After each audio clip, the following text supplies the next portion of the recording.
हाँ बिपाशा, क्या हुआ? अर्शी का कॉल आया था अभी अभी। अर्शी का? क्यों पर? काकी माँ बेचारी बहुत रो रही थी। अनी उसके घर पर गया था। अनी उसके घर गया था? हाँ काकी माँ, अनी अकेले नहीं गया था, छोटू, आदित्य कपूर और पुलिस कमिश्नर भी गया था। कमिश्नर? क्या बोल रहे हो बिपाशा? काकी माँ, पुलिस को ऐसा लगता है इन सब के पीछे सृष्टि आंटी का हाथ है। सृष्टि आंटी मेन आरोपी है। हालांकि उन्होंने सृष्टि आंटी को अभी तक अरेस्ट तो नहीं किया, लेकिन फोन लेकर चले गए। अर्शी ने मुझे लैंडलाइन से कॉल करके ये सब कुछ बताया। ये सब अनी के कहने पर किया? हाँ काकी माँ, अनी ने जाकर पुलिस को कंप्लेन की है सृष्टि आंटी के अगेंस्ट। और कल भी तो अनी चिल्ला चिल्ला के सबके सामने बोल रहा था ये सब। बिपाशा, मुझे तो समझ में नहीं आ रहा कि क्या होगा। सृष्टि ने भी तो कहा है ना कि अनी के अगेंस्ट एक्शन लेगी वो। सच कहूं तो मुझे बहुत डर लग रहा है। एक काम करो ना, तुम अपने हाँ काकी माँ, मैं काकू को कॉल करके अभी सब कुछ बताती हूँ, आप बैठिए। और अब शुभो को जहां बिपाशा फोन कर रही है, वहीं तनुजा को भी डर तो है कि कहीं वो भी ना फंस जाए। सृष्टि ने उसे बताया तो था कि झनक के साथ कुछ बड़ा होने वाला है, कुछ बहुत बड़ी प्लानिंग थी। उसे शूटिंग के दौरान ही खत्म कर देने की बात थी, हमेशा के लिए। और तनुजा ने शुभो को भी ये जानकारी तो नहीं दी थी सृष्टि के कहने पर। वहीं अपू भी अपने घर पर खुश दिख रही है। आपू, ऐ आपू। क्या मतलब, तुम टीवी भी देख रही हो और फोन पे भी हो? चलो खबर खावे। राय बागिनी नौलो दीदी है ना? हाँ, वो ये फोन देके गई है मुझे। हाँ, और बोल के गई है कि मोहल्ले में एक दोस्त के घर जा रही है, जल्दी वापस आ जाएगी। और मुझे देखो ना, मुझे ये कार्टून चला के दिया है, स्कूबी डू, मेरा फेवरेट। पता है, घर में ना कोई मुझे कार्टून नहीं देखने देता था, बदमाश सारे। हाँ, कार्टून देखने से ही डांट पड़ती थी मुझे। अच्छा ठीक है ना, तुम्हें यहाँ पे कोई नहीं डांटेगा। अब तुम खाना खाओगी, ठीक है? और तभी अपू को एक तरकीब सूझती है खाना देखकर। और अब मैं खुद से खाना खाऊं? तुम खुद से खाओगी? हाँ, मैं खुद से खा सकती हूँ। हाँ, गॉड प्रॉमिस में सच बोल रही हूँ। हाँ, मगर कोई ना मुझे खुद से खाना खाने देता नहीं है। सब बोलते हैं कि मैं इधर उधर खाना फेंक दूंगी, फिर मैं कपड़ा गंदा कर दूंगी, ये सब बोलते हैं मुझे। अरे ऐसे थोड़ी ना होता है। हाँ वही तो, ऐसे थोड़ी ना होता है। हाँ, आज मैं खुद से खाना खाऊंगी। आप दोगी? ठीक है। इना। हाँ, दो। इसको हेल्प चाहिए? नहीं, हेल्प नहीं चाहिए।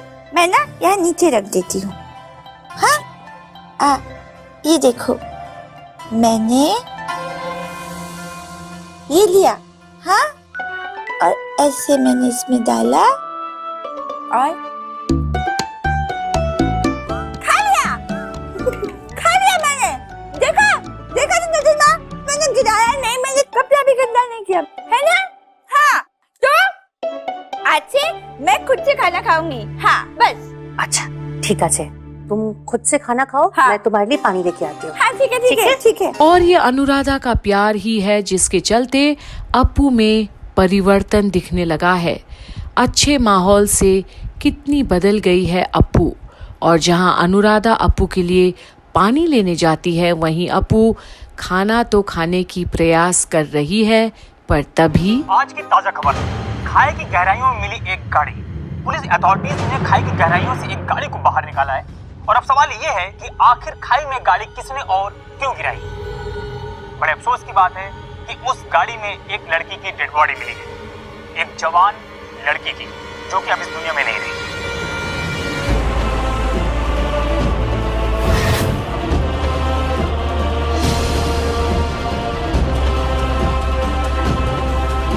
और अब अपू देखते कि देखते रह जाती है। वो लड़की तो झनक है जो टीवी पर दिख रही है।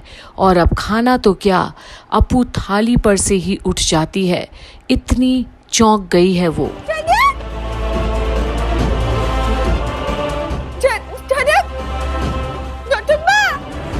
हाँ? देखो ना क्या बोल रही है झनक।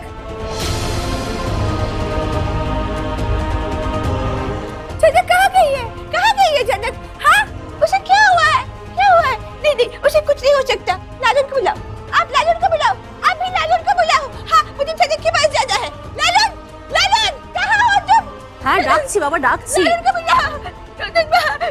खुशी हो सकता है। और अब अनुराधा भी क्या करे, अपू एकदम विचलित हो गई है, उसे कैसे संभाले वो। और जहां लालौन को बुला रही है अपू, अब अपू को कैसे बताए कि लालौन अभी तक आया नहीं है। पर बोस परिवार में भी मचा तो है शोर, झनक को लेकर तो नहीं पर अनी को लेकर टेंशन भरा माहौल है। और वहीं सृष्टि का इंतजार भी कर रहे हैं। सृष्टि जी, अब शिशी जी, अनिरुद्ध ने जो किया मैं उसके लिए बहुत शर्मिंदा हूँ। I am really sorry. Uncle, अनी ने सिर्फ मेरी मॉम की इंसल्ट ही नहीं की, बल्कि पुलिस में जाके मेरी मॉम के अगेंस्ट कंप्लेंट भी फाइल की है। हर्षी बेटा, हम जानते हैं और हम सब बहुत शर्मिंदा है। शर्मिंदा होने से क्या होगा आंटी? वैसे आपका बेटा है कहाँ? अनी अभी तक लौटा नहीं हर्षी। ओ, मतलब उनकी पूरी टीम लौटी नहीं है।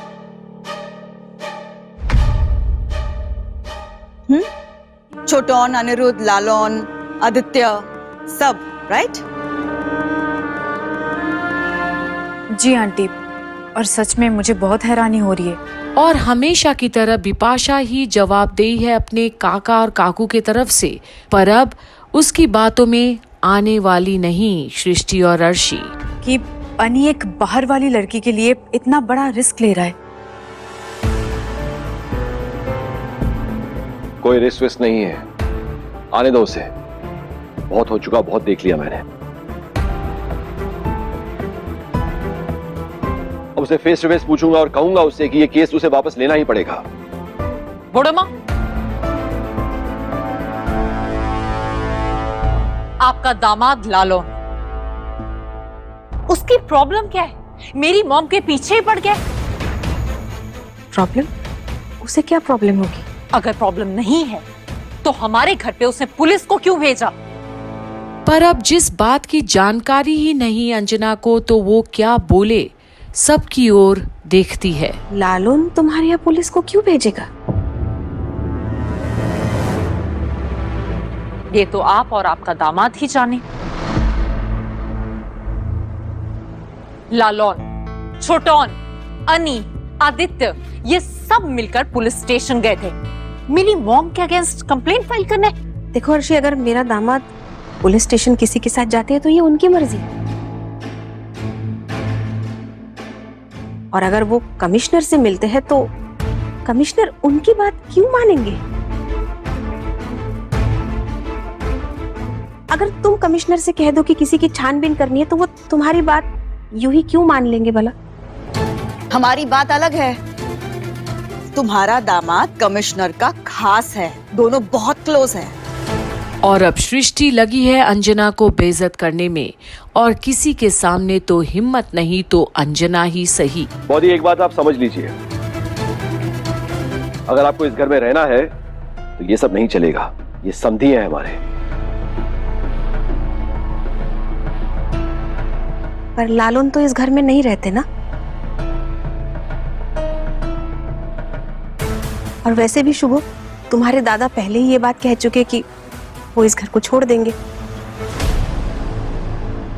तो अब इस बात को मुद्दा बनाकर तुम हमें इस घर से अगर निकालना चाहते हो तो ठीक है, हमें तो जाना ही होगा ना। देखा, इन्हें कुछ फर्क नहीं पड़ता।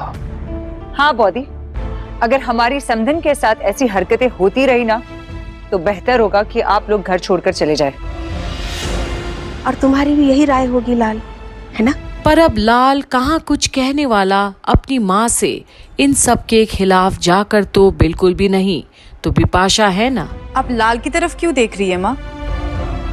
कल तक तो दुनिया का सबसे बुरा बेटा था ना लाल, और बिपाशा तो है ही दुनिया की सबसे बुरी बहू, है ना? तो हमारा ओपिनियन, लाल का ओपिनियन आपके लिए मैटर करता है? हाँ बिपाशा, देखो ना, यहाँ सृष्टि जी की बेटी अर्शी जो अपनी माँ के लिए यहाँ खड़ी है, और यहाँ मेरा बेटा है जो अपने माँ बाबा को इस घर से बेदखल होने की बात पर चुपचाप खड़े होकर बातें सुन रहा है। वो चुपचाप पता है क्यों खड़ा है? पता है आपको? क्योंकि तमीज है उसे। उसे पता है जब बड़े बात कर रहे हैं तो बीच में नहीं बोलना है। अच्छा, तो फिर ऐसे तो बिपाशा और अर्शी को भी तमीज नहीं है बात करने की। और अब अंजना पर गिद्ध की तरह सब कूद पड़े हैं। क्या ये सब मिलकर उसे धमकाना चाहते हैं? अर्शी, मैंने कहा था ना तुमसे, यहाँ आकर कोई फायदा नहीं होगा।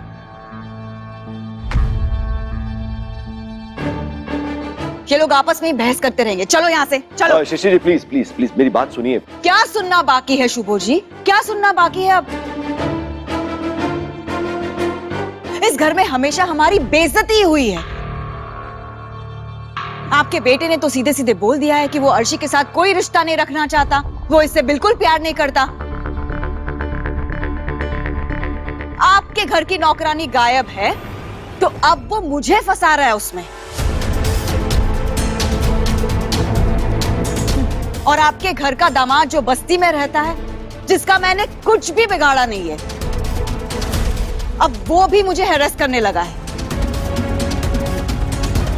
आपके घर की नौकरानी कैरेक्टरलेस लड़की जो नाचने वाली थी, वो आशिकी के चक्कर में कहीं गिर गई, मर गई। तो ये बस्ती में रहने वाला लड़का पुलिस को भड़का रहा है मेरे खिलाफ, सृष्टि मुखर्जी के खिलाफ। और आज शुभो के हाथों एक और गुनाह होने जा रहा है। अपने ही बॉडी की बेइज्जती करवा रहा है वो सबके सामने। छोटे बड़े सब है पर कुछ बोलता नहीं, उल्टे अंजना को ही गुनहगार मान रहा है सब चीजों को लेकर। What a joke! पर आज शायद अंजना के अंदर जो दुख है, इस तरह से जलील जो कर रहे हैं सब उसे, इसका जवाब दे और कोई नहीं बल्कि समय होगा। इन घमंडी पैसों वालों को वक्त आईना तो जरूर दिखाएगा। बने रहिए आगे की जानकारी के लिए यहीं कंप्लीट बॉलीवुड पर, जहां हम आपके लिए लेकर आ रहे हैं रोज झनक की सारी अपडेट्स।